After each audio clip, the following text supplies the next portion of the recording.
alhamdulilah wasalaatu wasalaamu ala rasulillah sayidina muhammadin ibni abdillah wa ala alihi wa sahabati wa man wala asalaamaaleykum wa rahmatullahi taala wa barakatuhu mbokki Sénégal ñu ngi leen nuyu ñu ngi nuyu kenn ku nekk ci turam ak ci askanam di ndokkeel ñëpp ci weer bi muy cheikh ramadan weeri alquran di jottali itam réew mi yëpp dale ko ci président de la république ak mbooleem réewam Sénégal di leen jotal nuyoo ak ndokkeel yi xalifa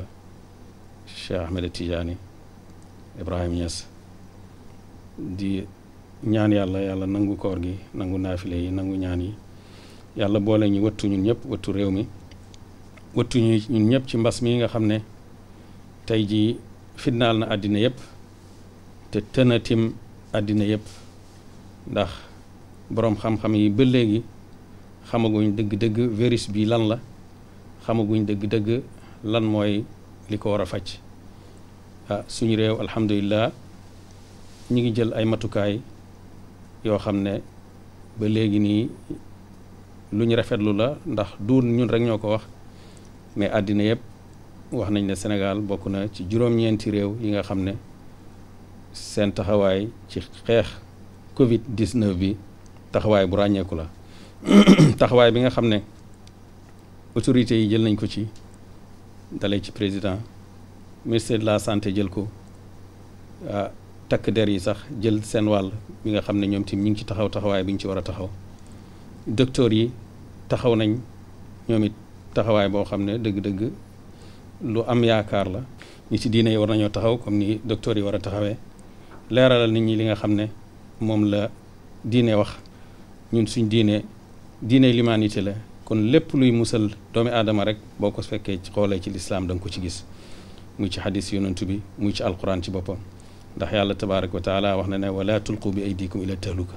bu leen sànni seen bopp ci xalaku maanaam lu leen di rey ku nekk defe naa Sénégal yëpp fi mu ne jàng nañ xadis yi yonantu bi sallallahu alayhi wa sallam wax ne bu ngeen déggee mbas ci barab bu leen fa dem bu nekkee ci barab bu leen fa génn ndax loolu liñ ciy ragal mooy comme li ñuy coow fan yi yëpp nga xam ne jaaxal na ñëpp mooy cas communautaire yi nga xam ne nii ñi nga xam ne ñi ngi leen di wàll te xamut fan lañ leen wàllee ki leen wàll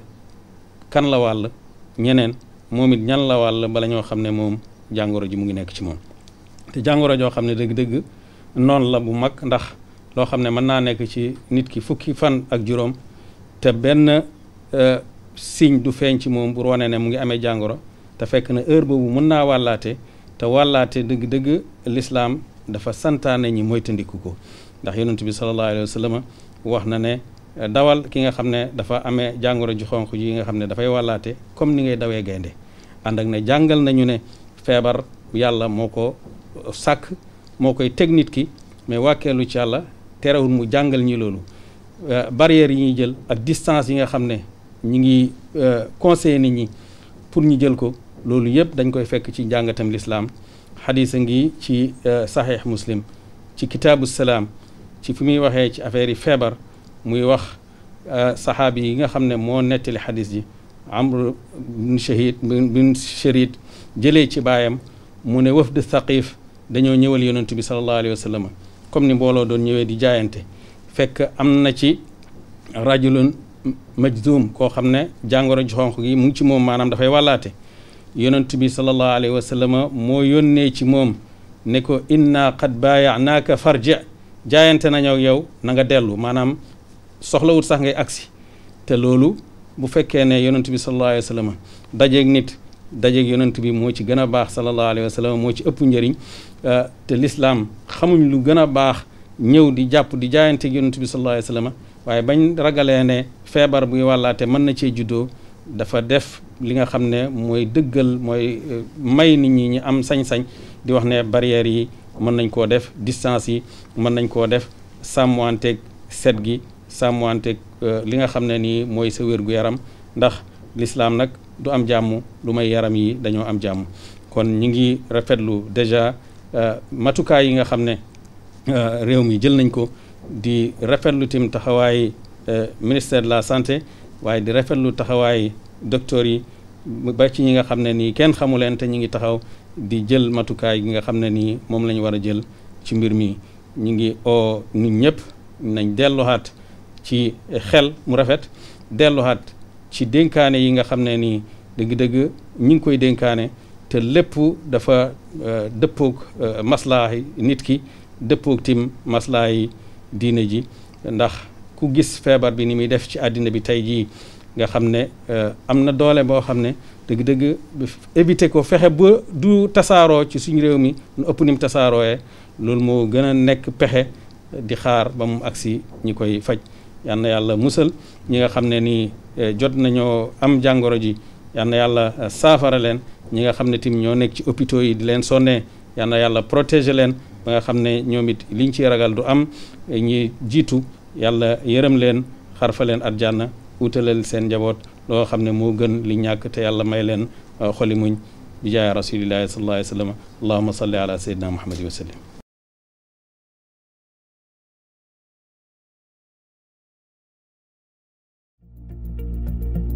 أعوذ بالله من الشيطان الرجيم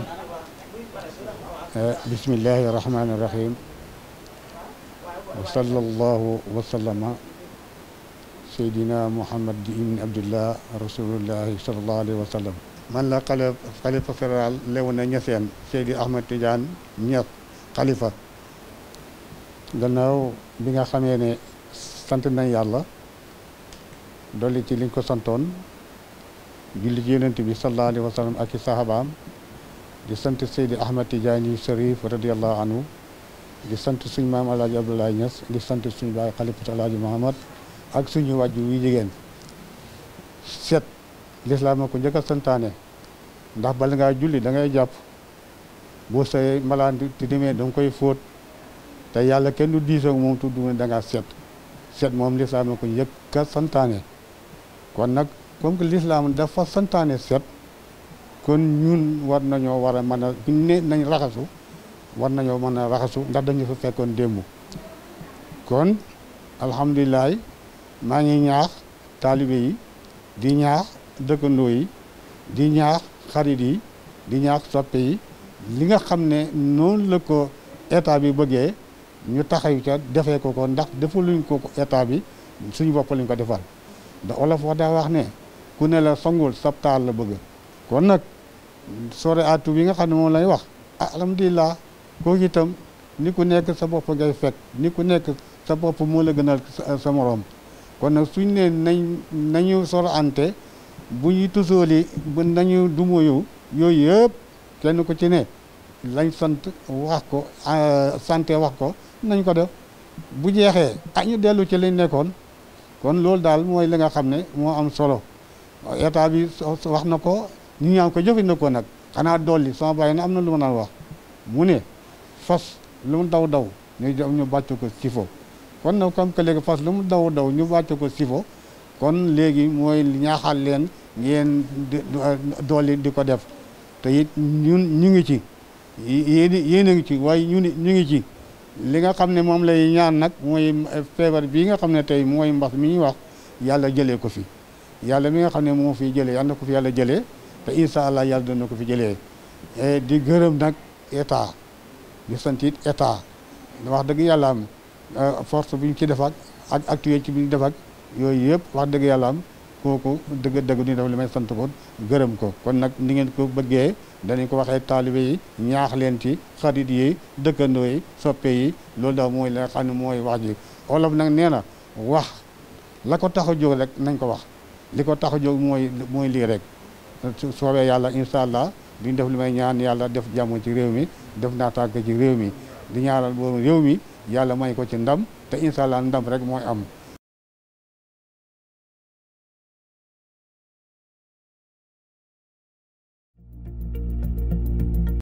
Chers frères et sœurs,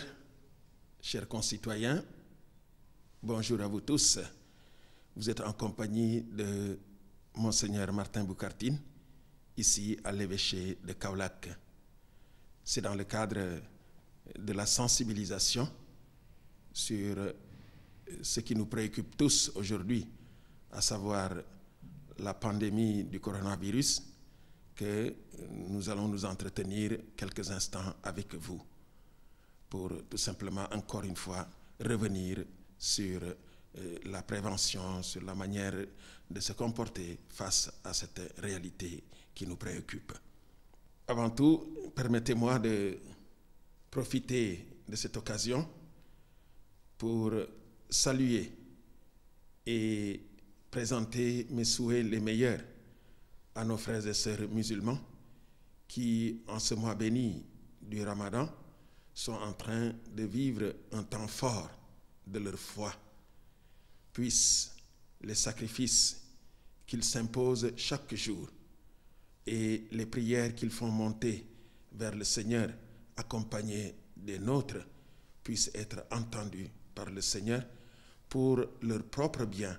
mais également pour le bien de toute la nation sénégalaise et du monde entier. Depuis déjà 2 mois, nous sommes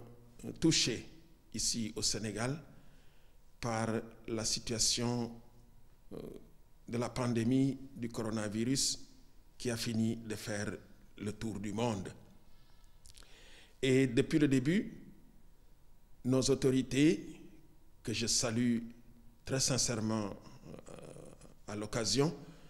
se sont tout de suite chargées de prendre au sérieux la chose. Et à travers le ministère de la Santé et de l'Action sociale, toutes les actions ont été coordonnées et émises pour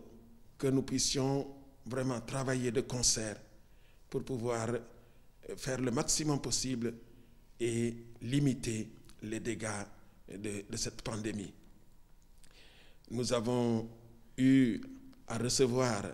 de leur part, la part du ministère, toutes les directives de comportement, les mesures barrières,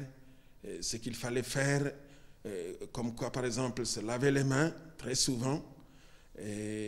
garder les distances, la distance entre nous, ne pas se saluer, éviter les rassemblements, et cela a même porté à la fermeture de nos lieux de culte, que ce soit aussi bien pour les chrétiens que pour nos frères musulmans, tout cela dans le but vraiment de faire tout le possible pour que cette pandémie-là ne se répande pas au niveau de notre pays, de notre nation. Et tout récemment, parmi les mesures qui ont été prises, il y a le port du masque qui a été recommandé. Et donc, demander à toute la population, d'abord c'était pour quand on allait dans des lieux publics, etc., etc. Mais aujourd'hui, je pense que c'est devenu, ça devrait être quelque chose qui va avec notre vécu, Et donc, toutes ces mesures ont été édictées par nos autorités à travers le ministère de la Santé et de l'Action de l'Action sociale, et pour nous aider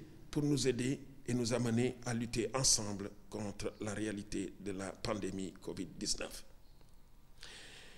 Mais vous voyez, après 2 mois, nous tous, nous sentons la difficulté pour arrêter cette pandémie-là.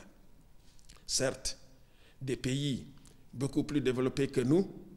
ont eu à traverser et continuent encore à traverser cette situation-là. Mais, à mon avis, la question n'est pas tout simplement d'être riche ou pauvre, mais surtout une question de discipline. C'est pourquoi nous revenons encore une fois sur ce plateau et à travers les médias pour inviter encore une fois la population. Parce que nous avons tendance, nous Sénégalais, surtout, quand la chose dure, nous avons tendance à négliger les premières mesures qui ont été édictées.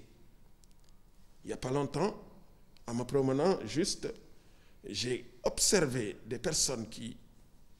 la distanciation, la salutation, tout cela, c'est comme si c'était déjà évacué, déjà la page tournée, et ce qui compte pour eux aujourd'hui serait tout simplement le masque. Non, Je pense que si le masque est là, nous ne devons pas oublier et nous devons être rigoureux avec nous-mêmes. La discipline est importante. Ne tournons pas facilement la page qui nous ferait revenir à nos anciennes habitudes et qui ne ferait qu'aggraver la situation. Encore une fois, nous lançons un cri de cœur. S'il vous plaît, essayons de mettre en pratique toutes les mesures qui ont été édictées par nos autorités. D'une part, pour nous aider nous-mêmes et d'autre part, pour aider les autres. Parce que c'est une affaire qui regarde tout le monde et nous devons nous donner la main pour pouvoir combattre cette pandémie ensemble. Mais si certains font des efforts, en l'occurrence, par exemple, les services de santé, qui vraiment, en passant, je salue l'effort qu'ils font, tout le travail qu'ils sont en train de faire. Et si certains donc font un effort et que d'autres croisent les bras ou au contraire font le contraire des mesures barrières, de tout ce qui a été édicté par les autorités, nous ne faisons que creuser notre propre tombe. Et vraiment, j'espère que nous n'allons pas en arriver là. C'est pourquoi nous sommes encore là pour inviter tout un chacun, pour une fois, que le coronavirus au moins nous aide à prendre les bonnes manières et à vivre dans les bonnes manières. Seule notre discipline personnelle et communautaire pourra nous aider en respectant, bien évidemment, encore une fois, les consignes qui sont édictées par le ministère de la Santé.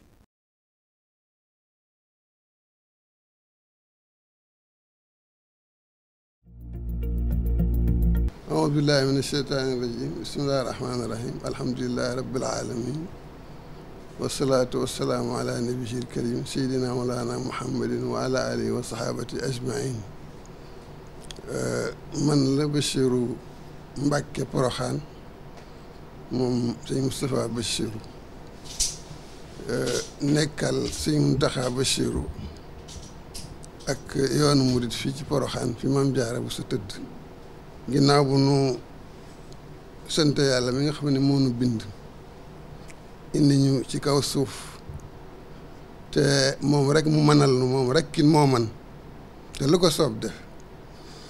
ñu julli ci Seydina Muhammad sallallahu alayhi wa sallam mi nga xam ne bu dul woon ak moom du ñu xam yàlla moom nu bind du ñu xam lu war suñu diggante ak moom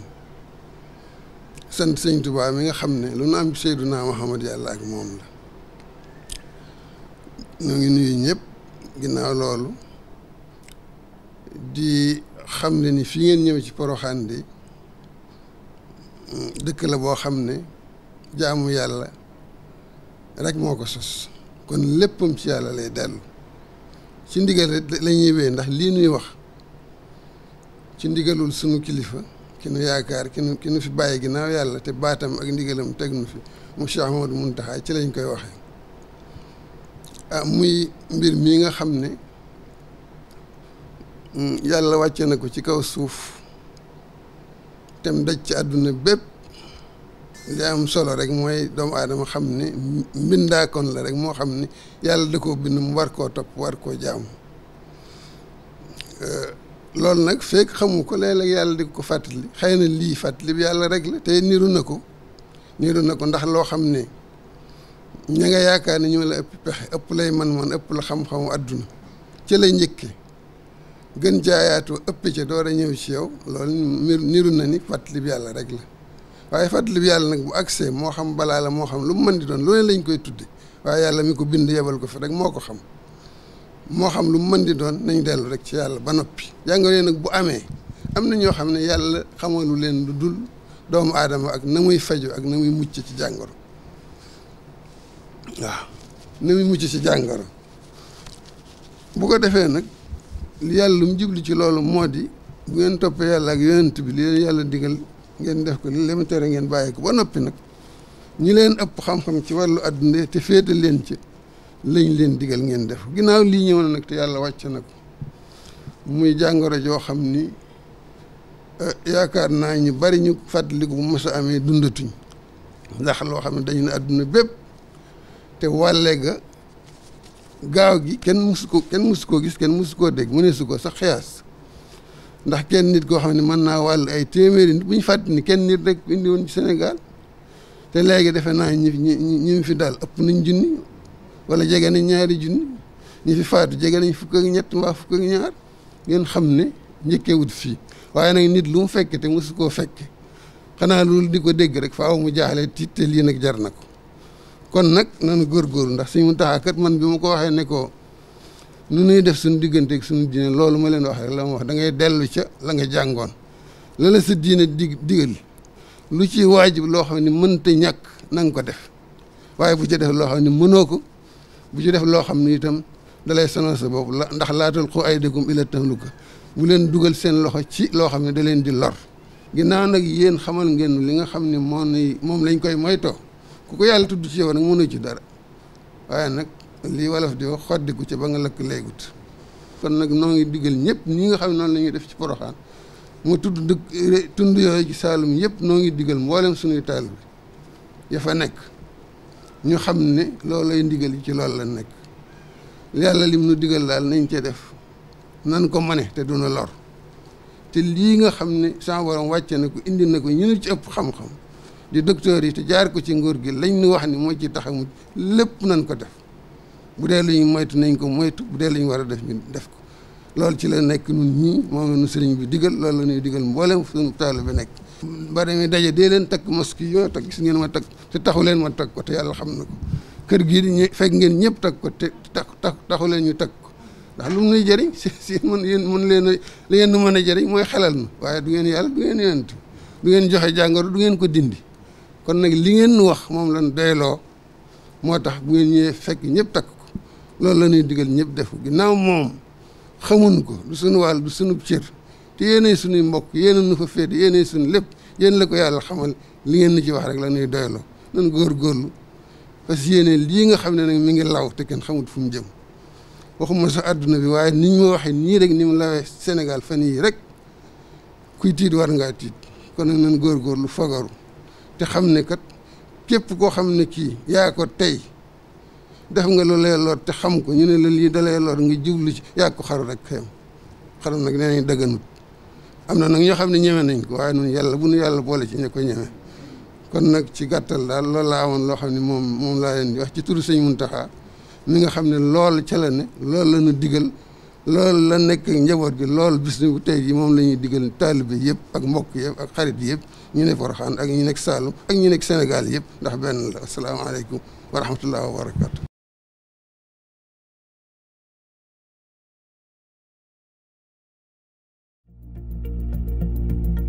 beltima noon e gargol maɓɓe ɗo bisimilla so yi joganiɗoma cellal ma a weltoto hen no fewi e needi maɓɓe ɓe mbi e needi maɓɓe e teddugal maɓɓe ɓe mbi wonde combat o ko combat amen kono combat o ko combat neɗɗo foof haaloɓe ɓe ɓe mbi al aqlu salimi fi jismi fil jismi salim hakkille kisɗo hakkille celluɗo wawi wonde koye ɓandu selludu so ɓandu sellani hakkille sellata rewata Allah ko cellal rewata Allah donc Allah wi xuzu hisrakum Allah wi ndentuɗe ko ene lorla on ndentuɗe hade moon yande ko ene lorla on ndentuɗe hade moon yandinde e goɗɗo ko ene lorla ɗum ɗum noon yon ndento hade moon ñawde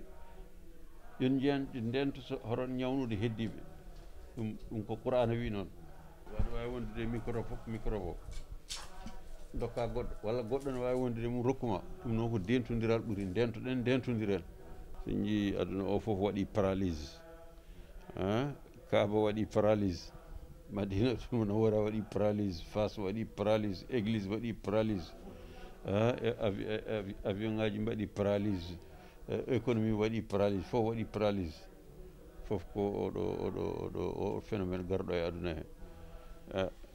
so hunde noon so ari il faut ƴewtoɗa te rafi o ala safara mbiyaɗo oɗo so ari sa windanama o ordonnance ma sellu ala ko safaruji gonnoɗe ha joni ko ɗin kutorte kono noon safara ma ar sallah jaaɓi kulli da in dawa un kala ñawde ari safara mum ne woodi kadi ñaw hen saaha ko satti ardata e aduna he ko ha yimɓeɓe mbawa liggade hakkillaji ɗi mbawa gollade ha mbawa yiilade holko ɗum woni holko ittata ɗum holko warata ɗum ɗum ne kadi so Allah jaaɓi ma docteur ɓe anduɓe ma jettuɗon yallah yettinimɓe ɗon yimɓe tampi yimɓe kaaɓi joni joni tawɗon garɗon e galle nde taw mbiɗa haalda e seeranɓe Fuuta mbiya tampi yoɓe ɗacci hankkadi jumaji ɗi juula yoɓe ɗacci jamaji ɗi mbatta wirdede yoɓe ɗacci il faut tinnuɗen enen foof emin jetta noon docteur eɓe aduna o fof emin jetta ɗumen min jetta docteur eɓe Sénégal ɓe mbaɗi maîtrisé hunde nde kala alhamdulillah ñawma on mayɓe hay so wonano rafi o so wonano épidémie o koko mayete kono wonɓe épidémie o wonɓe wari kono wonɗo haaɗi Sénégal ko dañi hen ko wonɗo haaɗi eɗen ñaago Allah yallah ɓeydan ɓe hattan ɓeydana ɓe ndenka kamɓe wonɓe wonduɓe ñawɓe ɓe hokka en cellal itta ñaw o e aduna he itta ñaw o e aduna he itta ñaw o e aduna he lekki ko ene haɗa ñaw o heɓde neɗɗo dañe lekki ke so tawi heeɓima koene safra ɗum kadi kinne dañe aduna o wawa ruttade ɗo wonno wasluk bina masalika najati wa najjina ya rabbi min al afati ɗum ko Cheikh Oumar ñaguino ɗum wi yallah nanno en ɗo eɗen kisa yallah rewnu en ɗo eɗen daɗa yallah rewnu en ɗen kawrata e musiba yo Allah sellina ɗen rafiji gonɗi jippiɗi aduna fof yo Allah ittu ɗum e aduna mbaɗi tafaul moƴƴo en gasni haala sarif tanum annabi ari jarama